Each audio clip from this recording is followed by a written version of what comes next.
All right, hello again, everybody, and welcome to week 4. I'm excited today to get to start week 4 with you. We're closing in. We're at the halfway point. So today we're going to be moving pretty fast. Recap the things that we did in the last one, and then go over some more new techniques today. What I would like to do today is just start off with a little quick warm up, and this one's really good. I love to do this when we did the drainage. Kind of warm up where we draining the lymphatic system. All right, we talked about warming up all the joints and everything, but a really good one that I like to do is try to wake up all the muscles and the nerves, starting with the head going to the foot. Okay, so you guys follow along on this one. Okay, so each class, I like to start the class off with starting with the very top of their head and just kind of massaging the top of their head with a little bit of pressure, okay? Because this is going to help wake up all those nerves and everything like that, all right? Plus it stimulates a great blood flow, right? And a lot of the folks will come in with anxiety or headaches and things like that. So again, the nutrients, the water, and all those things play a factor in that. But getting somebody to relax, this is a really good one to do. So you guys do it with me, okay? I know it might seem a little bit weird and funny, and you guys do this already probably in your classes, but get every single thing, all right, all around the forehead, the temple, all right, work your way down, all right, get the forehead, the eyebrows, all right. And remember, when we're teaching our students this, we want to get them to think about that particular muscle, right, or nerve that they're touching, right. They're going to give it some thought, right, versus thinking of something else, right? All right, so get the temples, get the eye sockets, the eyes, get everything, all right? Now, keep in mind, we'll have them be breathing and relaxing within this, okay? Get all of the muscles of the face, okay? Think about all those little muscles that we don't get to touch or give any thought to on a daily basis, okay? Get the ears, at the back of the head, the back of the neck, and just kind of work that all the way down, right? Now, once you get this down to the neck, then stop right there for just a second. And then I want you to take on one side, blow a big bubble, and then hold it for about 5 seconds. All right, and then get the other side. And then both.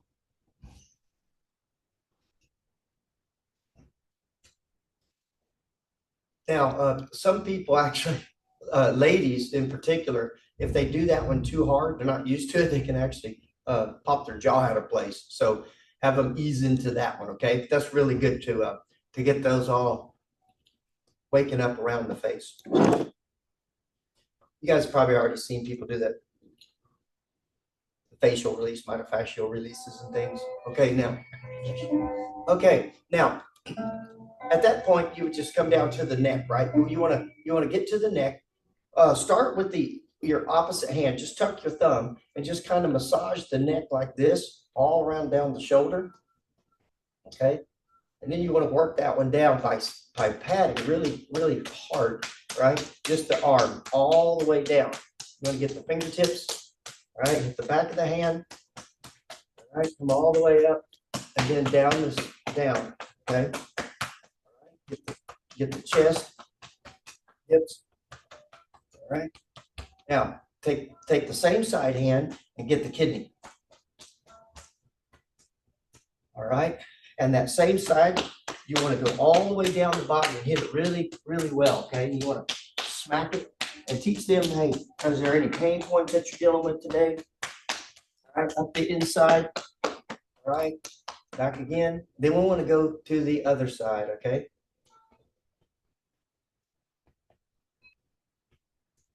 All right. We're doing this a little fast because I just want to go through it with you guys one time. All right. Hit it pretty aggressively and get to the back and down the leg again, all the way down. All right. This is a really good one just to get woken up for the day. If you're doing a morning one, a morning session, this is really good to get them awake. And at night, sometimes you want to get sleepy, right? So you want to do the massage. You don't want to try to get your body woken up. But if you've had a rough day of a lot of sitting or something like that, this will be a really good one to help kind of stimulate blood flow.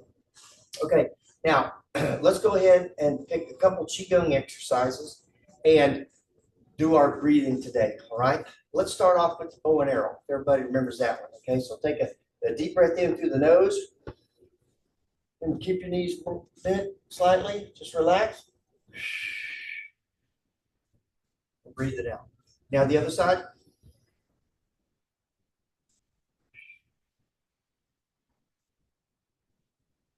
All right, let's do one time. We'll do hug a tree. All right, so here we go.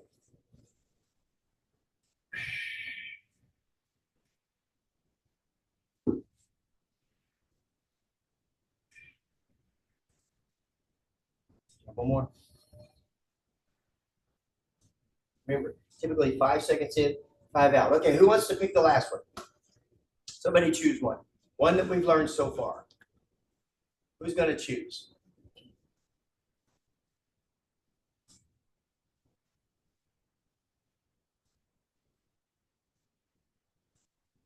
All right, how about we'll choose row a boat. Okay, so 3 times in.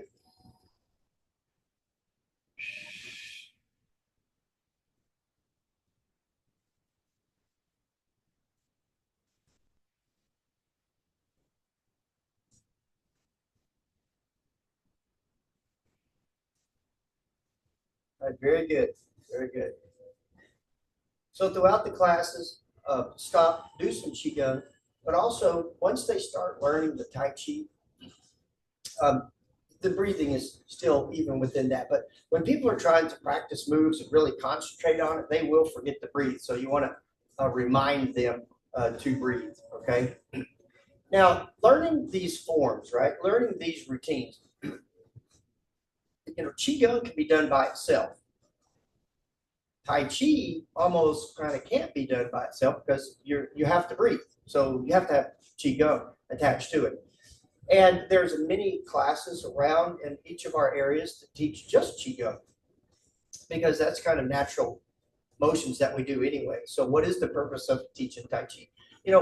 Studying the routines and studying the forms, they just like we have learned forms, it gives them something that they can repeat all the time. And when we join into other groups or even in the park or anything else, people are encouraged to join in because they kind of feel like they know the moves, they know something already. But when you give somebody a form or a routine, it connects them to this. And we're teaching Tai Chi, right? So you want to teach them Tai Chi together. But like I said before, about 70–80% of your class is probably going to be more Qigong, all right? You can make the whole class Tai Chi, but I suggest you do Qigong because people are in here for the health reasons of it. And what we want to do is don't tell them what they should eat. We should encourage them to learn more about being advocates of their own health. And that's typically what most of us have all done. We've just gotten into bad habits, right? And you create these habits over time, it creates disease in the body. And so, of course, that sounds natural. It sounds like common sense, but the way that we live today with all the fast foods and all the things, we don't know what is in some of our foods. So we're encouraging people to just research that. And it's not called dieting.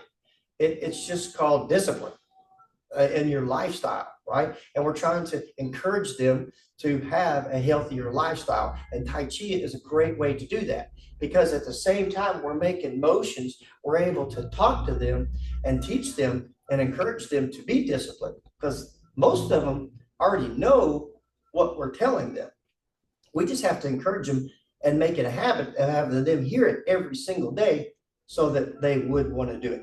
All right, now, last week we went over, the last course, we went over the first part of the 24 form, right? So what we're going to do today is we're going to quickly review the 10 form, and then we're going to review up to where we were, and we're going to add on 4 new techniques today into that into that routine. All right.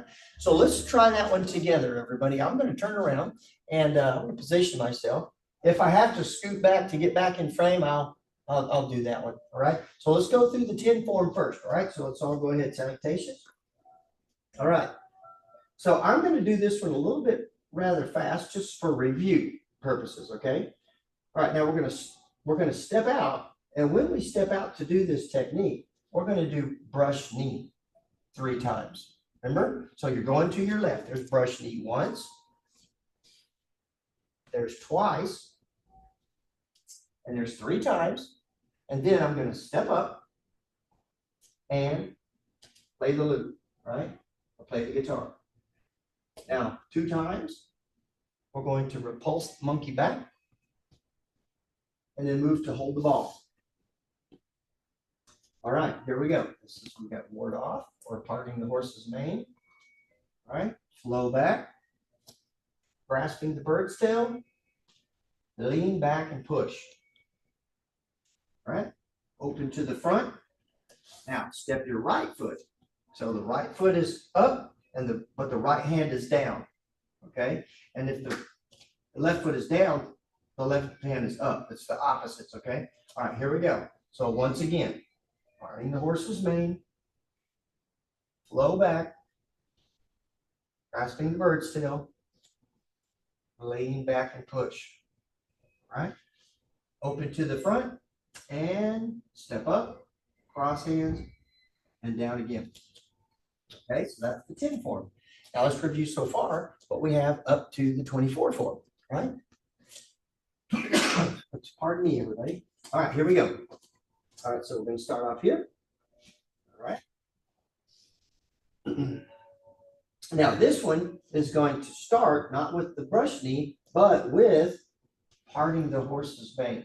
All right. 3 times. There's 1. And if I'm going a little bit too fast, you guys just say something and I'll slow it down for you. Okay. All right. Now, step up and white crane spreads its wings. Now I'm going to back up just a little bit so I stay in the frame. Now from right here, this technique, when I go into brush knee, it's called the old man strokes his beard. And so what you're going to do is you're going to take your left hand and you're going to bring it around like you're holding the ball like this, but you bring it about right to your face like you're stroking a beard like this, right? And then brush knee. Okay, 1.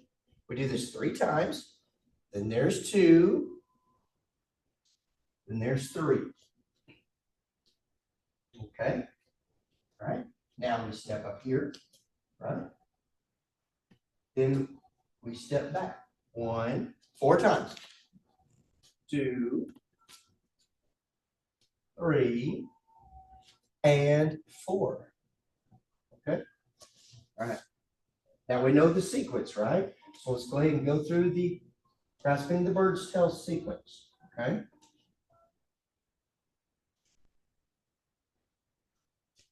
All right, and we'll get the other side.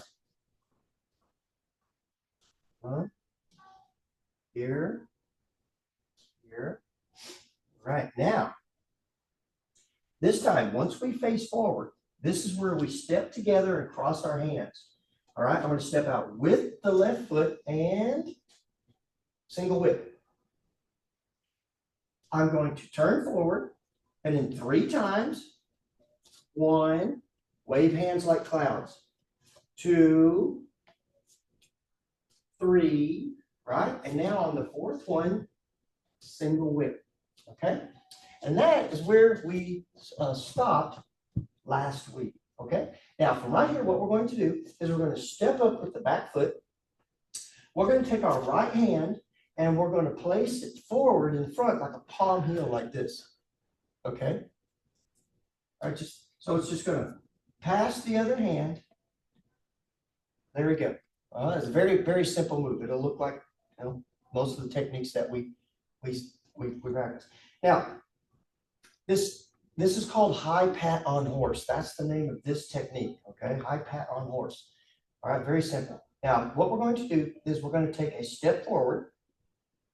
I'm going to cross my hands, And then at a 45 degree, if I'm facing forward and that's 12 o'clock, I'll be throwing a right kick to about 1 o'clock, okay? And this is like a front kick with the heel that's gonna look like this, all right? At the same time, I balance myself, and then I open up and I throw a heel kick forward just like that, okay? Now, you're gonna step forward into your forward stance, you're gonna make a fist, and then you're gonna come forward, ear level, and you're going to punch to the ears, okay?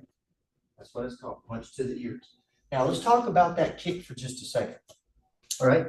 When you're teaching that one, you're gonna have many people that cannot do that.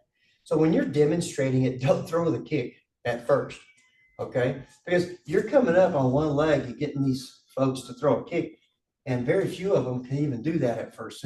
So you're building up into this, right? So if they can't do it, then we want them to just go ahead and just balance themselves with the yin-yang stance, remember? Or rear foot stance or cat stance, whatever you call it, right? Right. So they can just do that. And then later on, they can just pick the knee up, right? And then maybe they get a kick out there like this, okay? And that's pretty good, right? And so our goal eventually is to get everybody, especially our students, to be able to stand on one foot for 1 minute each. That's the goal, okay? All right, so when I move to this technique, okay, all it's called is front kick, right? Or kick with the heel. And in this technique towards that 1 o'clock, right, is box the ears, okay, or punch to the ears. That's a really easy technique, all right? Now, I'm gonna turn right around, right directly behind myself, okay, to my own 6 o'clock, and I'm gonna turn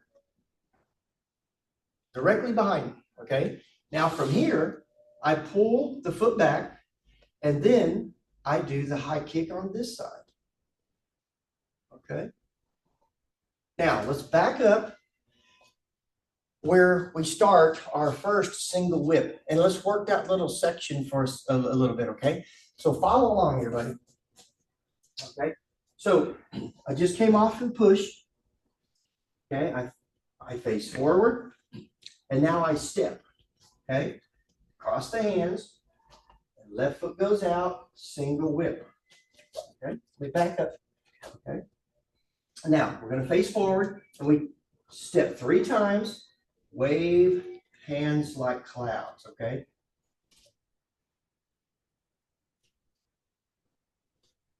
Right?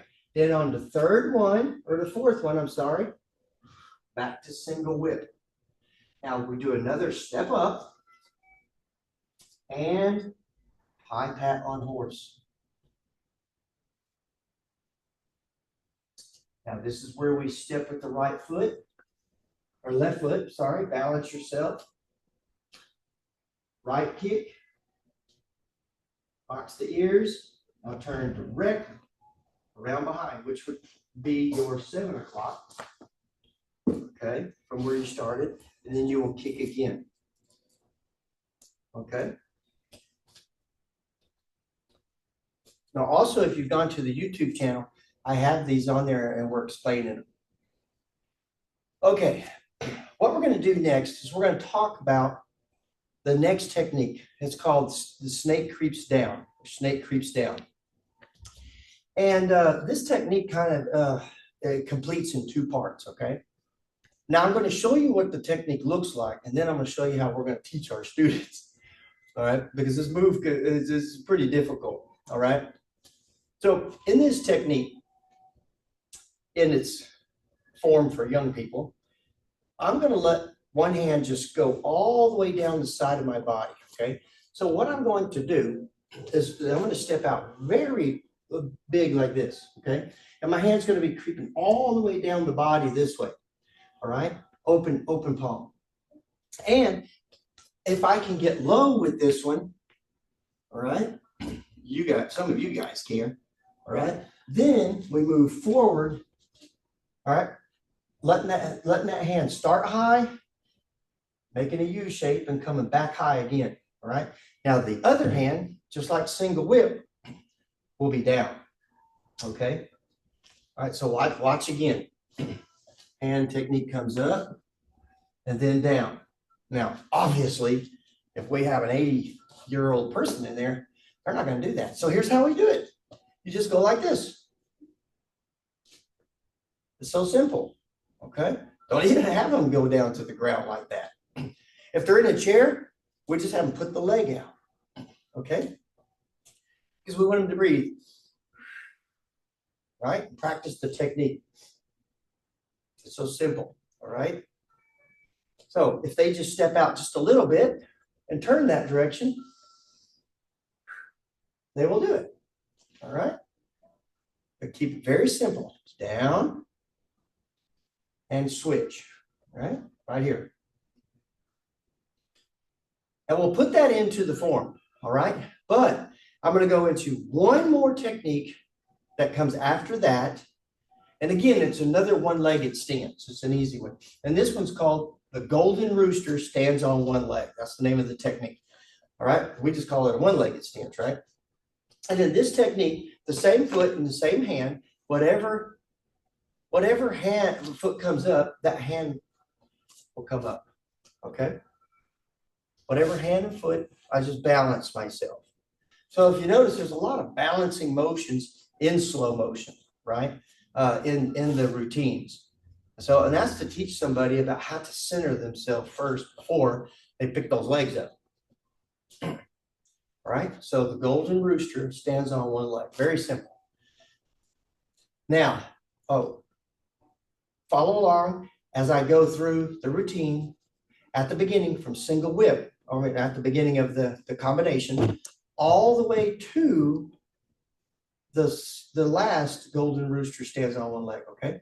Now you can watch on the first one because we're going to do this 3 times, all right? Or you can follow along with this one. All right, so once I face forward, okay, I step up and single whip. I do 3 wave hands like clouds, right? Back to single whip. High pat on horse, right? Right kick, box the ears. I turn around directly behind me and I do left kick. Now, when I step down here, right, I'm facing the opposite direction that I started, right, which would be the back wall. And this is where we do the snake creeps down. Okay. So if you notice, I just made a little stance and turn forward. Okay. Now, when snake creeps down, this hand is going to be in a grabbing motion, and it's going to come down like this when they switch, right directly behind me. All right. If I'm pulling and lifting up. Okay. And this is an arm bar from here. Okay. You guys know those arm bars. All right. Now, I'm going to take my back foot and the back hand, and I'm going to step up to golden rooster stands on one leg. Place the foot down and just readjust your body. Okay. Now the right hand is up. So here we go. Snake creeps down on the right hand. The back foot comes up and golden rooster stands on one leg. Okay. Now we're getting close to the end of the routine, and we're going to do the entire end of the routine and complete it in week 5. Okay. And week 6, we're going to have a class. We're going to go over all these again, start off with review, and then we're going to do the whole class in a chair. All right. In 7, we're going to go through an entire class, all of us together. And then week 8, I'll watch everybody and make sure you have your routines down. Okay, so let's pick it up again, all right, on the 3rd time. So we just finished the front, okay? So we're going to step together and single whip. All right, wave hands like clouds 3 times. Now, if you notice, my body's turning with my hand, right? And then back to single whip. High pat on horse. Right kick. Box the ears. Left kick. balance first, then snake creeps down, golden rooster stands on one leg, adjust your body, and snake creeps down, and golden rooster stands on one leg. All right? Any questions so far? If not, let's go through the entire routine up to that point, okay? So let's all do it together. All right, here we go. So we're here.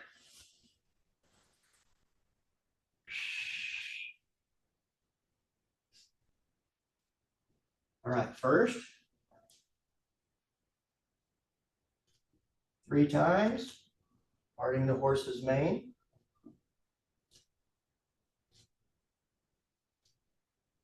Step up. Oh, white cloud spreads its wings. All right, now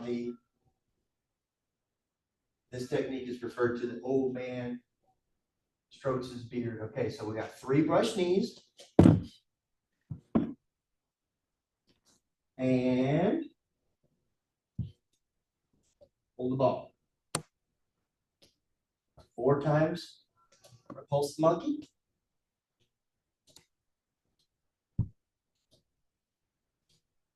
And hold the ball.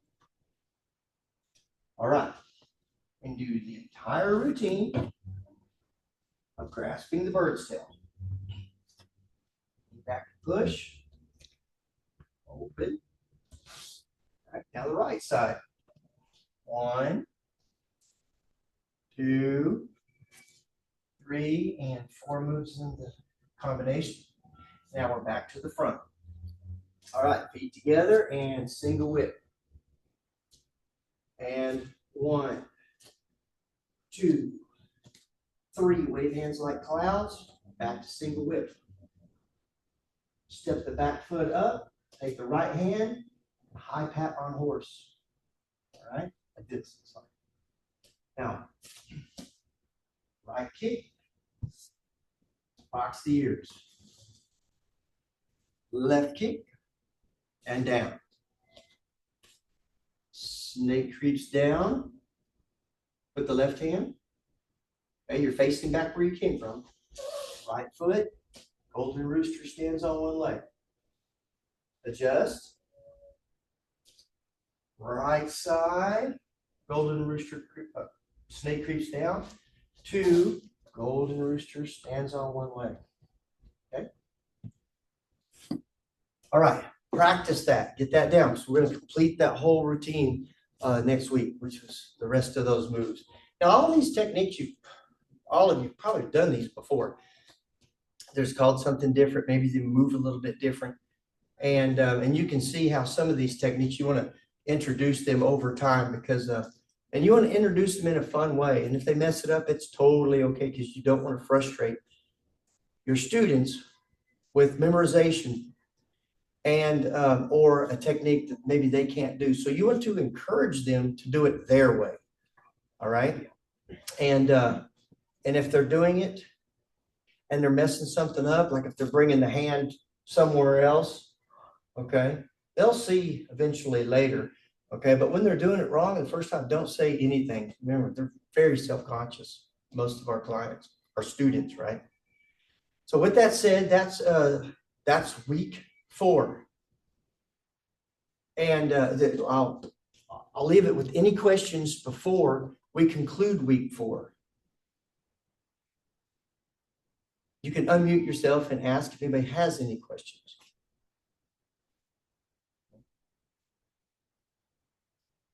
Well, I'm happy you guys are in the journey together with me because again, we have to be advocates for our own health. And if we can have our friends and family and the people we care about also getting healthier with us, then that itself is healthy, right? And we have to be products of the product. So if you're going to be teaching a Tai Chi class, and you're going to be telling people about certain things and health, make sure that you're doing it yourself, okay? You know, remember the basic concepts of eat by nature, right? If it's processed food, cut it out. If it's man-made, don't eat it, right? Take out those energy drinks and all those things that have those fake sugars and things like that in there. Just don't do it, you know? And clean up on one side and, get healthy on this end and cut out bad habits on the other so that we get there a little quicker, right? So thank you all very much for joining in today. I look forward to seeing you in week 5. And as always, you guys have my numbers. Oh, and we have one question. Well, it doesn't pertain to Tai Chi. It's something UTA. Could I ask when the recording's off? Did you say a UTA question? After the recording. Well, yeah, it's something. Oh, yeah. Let's ask that afterwards. Yeah. Okay. Yes, sir. Thank you. Tai Chi, yeah. So Ms. Wiley's going to go ahead and push off the record.